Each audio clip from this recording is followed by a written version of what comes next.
बच रही। और इन्हें तो मेरी शादी भी वो करवा रुकवा दी। 8 दिसंबर की मेरी सच में ही शादी थी मैडम, आपसे सही बताऊं। मेरी मम्मी ने कहा शादी बाद में, क्या पता आप जेल में भी तो गिरफ्तार होगा, क्योंकि ये जो है ना, ये जवान है, भी तो किसानों के बेटे हैं, कौन से मंत्री नेताओं के तो है नहीं। इनसे हमारी सलाह ली, इन्हें कह दिया आप अंदर चले जाओ। मैंने राष्ट्रपति से भी पत्र लिख रखा, क्या पता परमात्मा करे इनकी शुद्ध बुद्धि दे। मोदी तय रिश्ता है, जो नरेंद्र सिंह तोमर है कृषि मंत्री, कल कोई वापिस ले ले। तीसरी बात यह है जी, ये तो महाभारत का युद्ध है मैडम, कौरवों पांडवों का युद्ध चल रहा है। है दुर्योधन, हम है पांडव। दुर्योधन पे तो पांडवों ने 5 गांव मांगे थे, हम तो 3 गांव मांग रहे। और सुन लो, इन्हें रेल बेच दी, और जी एयरपोर्ट बेच दिया, प्राइवेट बिजली सब कुछ बेच दिया इसने, है ना। जो देश की जो गड्डी है, गड्डी टायर भी बिक लिया, ट्यूब भी बिक ली, सीट भी बिक ली, गड्डी बच रही। और इन्हें तो मेरी शादी भी वो करवा रुकवा दी। 8 दिसंबर की मेरी सच में ही शादी थी मैडम, आपसे सही बताऊं। मेरी मम्मी ने कहा शादी बाद में, क्या पता आप जेल में भी तो गिरफ्तार होगा, क्योंकि हम क्रांतिकारी है। हमारे अंदर शहीद भगत सिंह, सुखदेव, राजगुरु का खून दौड़ रहा। और शहीद भगत सिंह तो ये कहते थे, हाँ भाई सभी किसान भाइयों से एक रिक्वेस्ट है, आपके चैनल को बधाई देना चाहूंगा, अगर हम हिंसक हो जाएंगे हम हार जाएंगे। शहीद भगत सिंह ने कहा था, अगर हमारा शांति प्रिय धरना चलता रहा ना, इनको ठेस लगती रहेगी, क्योंकि विदेश पे भी ऊपर रहा दबाव, विदेशों का दबाव। जो कनाडा के प्रधानमंत्री है जस्टिन ट्रूडो, उसने हमारा समर्थन किया, क्योंकि वो भी किसान परिवार से होगा, वहाँ भी किसानी है। और ये क्या वो हमारा आंतरिक मामला है। अरे प्रधानमंत्री जी, आपसे हाथ जोड़ के रिक्वेस्ट है, जब आप जाते हो वहाँ अमेरिका में, क्या बोलते हो अब की बार ट्रम्प सरकार, वो आंतरिक मामला नहीं था, जवाब दीजिए। और आप ये बताइए, एमएसपी पे हमें लिखित में कानून चलिए, सुप्रीम कोर्ट ये कहता है लिखतम क्या गबक्तम क्या, हमें लिखित में एमएसपी पे कानून बनाइए। और देखो, माननीय केजरीवाल से भी निवेदन करता हूं मैं, सिंगू बॉर्डर पर जाए, वाईफाई लगवा दिया और वहां उसके लंगर चल रहा। क्या बताए अरविंद केजरीवाल जी, यहाँ नहीं किसान है यूपी गेट पे, सिंगू बॉर्डर उस पर टिकरी बॉर्डर पर नहीं किसान बैठा, शाहजहांपुर बॉर्डर पर किसान नहीं बैठा। केजरीवाल साहब आप यहाँ नहीं आए। हाँ, एक रिक्वेस्ट है बीजेपी के जो भी जितने राजनीतिक दल है, अगर हमारे पास किसान का बेटा होने के नाते हमारे पास आते हैं, उसका सम्मान करेंगे, उसको माला पहराएंगे। अगर राजनीति के तौर पर आएंगे, उसको जुत्ती मारेंगे। हाँ, किसान के वो तो ऐसे कह रहे थे सर, जिस तरीके से आम आदमी पार्टी का जो राघव सद्दा है वो बोल रहे थे, अगर उनसे सवाल किया जा रहा था कि यहाँ पर भी तो किसान है, चाहे ये गाजीपुर बॉर्डर हो चाहे टिकरी बॉर्डर, आप सिंगू बॉर्डर में, तो उन्होंने बोला कि अगर यहाँ से भी लोग बोलेंगे तो यहाँ पर भी आएंगे। अगर जिस तरीके से आप बता रहे हैं, अगर यहाँ पर आए वाईफाई लगा दे तो कोई दिक्कत नहीं है, स्वागत है उनके। हाँ, उनका स्वागत है। आप यहाँ बताओ, वहाँ केजरीवाल जी है, वहाँ पैनी भी फ्री कर रखा। मैं 10 दिन वहीं रहा, वहीं मीडिया से बाइट दी मैंने, वहाँ 2 बार आ लिया केजरीवाल, अच्छी बात है, बधाई है। देखो, एक माननीय मुख्यमंत्री जी है, वो यहाँ भी तो आज हो, और वो फिर उसका जो पार्टी है घोषणा भी कर रहा वहाँ केजरीवाल मुख्यमंत्री जी, क्या कहता है 2022 में चुनाव लड़ाऊंगा। क्यों उत्तर प्रदेश में वोट नहीं चाहेगी उन्हें?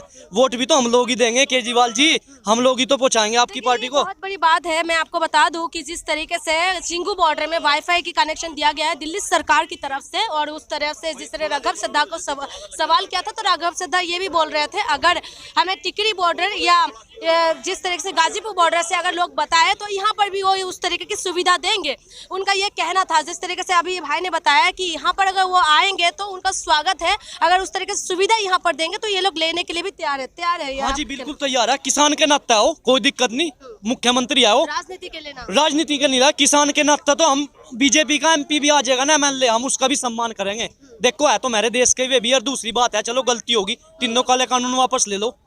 और रही बीजेपी की, किसानों को क्या बोल रहे, इन मेरे बड़े पिताजी आए हमारे, इनको खालिस्तान नहीं बता रहे। अरे इन लोगों ने तो 550 साल हो लिए लंगर चलाते, लॉकडाउन में इन लोगों ने कितनी सेवा की। मेरे हिंदू परिवार ने कौन से ने सेवा करी है? दूसरी बात ये देखियो, इन लंगर चला रहे बेचारे, इनका सम्मान करते हैं हम। ये क्या कहती है पंजाब हरियाणा का, मैं इससे कहता हूँ किसान सरकार से, ये पूरा जन आंदोलन, विश्वव्यापी आंदोलन हो चुका है। सरकार जी, आप ये सोच रहे हमारे हिंदुओं ने कौन से ने भंडारा लगाया, ये तो बता दो। और दूसरी बात ये बता, जो हमारे लॉकडाउन था, लॉकडाउन में हमारी जीडीपी कितनी गिर रही थी पूरे देश की, उस किसानी ने तो बचाई, जो पूरे देश का मजदूर गाँव में मजदूरी करी। और देखो, किसानों से तो मजदूरों का घर चलते हो, कितनी जीडीपी बढ़ाई इस किसान ने तो थम था। इस किसान को आप इतना कर रहे, आपने बिल्कुल भी खत्म करना चाह रहे इसकी आत्मा।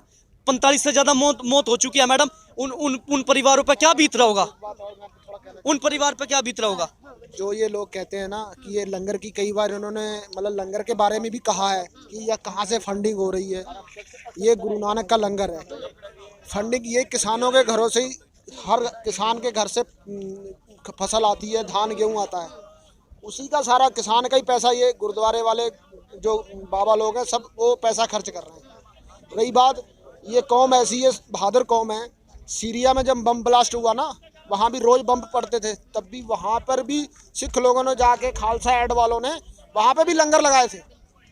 तो ये यहाँ तो बम नहीं चल रहा है अभी, वहाँ तो बम चल रहा है तब भी नहीं डरते हैं। तो लंगर तो ये एक सवाल है, जैसे आप युवा है, ठीक है, जिस तरीके से खालिस्तानी पाकिस्तानी इस तरीके के आरोप लग रही है, आपने बताया आपकी ताऊ जी है, ये भी चाचा जी होगा, ठीक है, तो हम ये जानने के लिए कोशिश कर रहे हैं कि जिस तरीके से इस तरह के आरोप लग रहे हैं इन सबके ऊपर, तो एक जवान है, आप किस नजर से देख रहे हैं? देखो मैं बताऊंगा, यह जो सरकार है ना, यह मांगा है जाति धर्म के नाम पे वोट। हमारा जो पश्चिमी उत्तर प्रदेश है वहाँ तो हिंदू मुस्लिम का मुद्दा उठा दे, हरियाणा में जाट नॉन जाट का मुद्दा उठा दे, पंजाब में क्या खालिस्तानी के नाम पे यानी कि राष्ट्र के नाम पे वोट मांगा है। इन्हें क्या काम करा? 2014 में सरकार आई, एमएसपी पे कानून क्यों नहीं बनाते? क्योंकि एमएसपी एफसीआई के तहत हमारा अनाज खरीदती है। FCI food corporation of India, जो मनमोहन की सरकार थी उसमें क्या था, उसमें 9,154 करोड़ रुपए का टैक्स कर्ज था उस पर एफसीआई पे। अब क्या हो रहा, 3.5 लाख करोड़ का टैक्स हो चुका है मैडम। वह पहले ही दिवाली घोषित हो चुकी है। WTO वर्ल्ड ट्रेड ऑर्गेनाइजेशन विश्व व्यापार संगठन का दबाव है मोदी सरकार पे। अब किसको कॉन्ट्रैक्ट फार्मिंग को बढ़ावा दिया जाए, स्टॉक मार्केट हटा, आपने बताओ। एमएसपी खत्म क्यों करी इसने? इसलिए करी क्योंकि एफसीआई के पास पैसा नहीं बचा।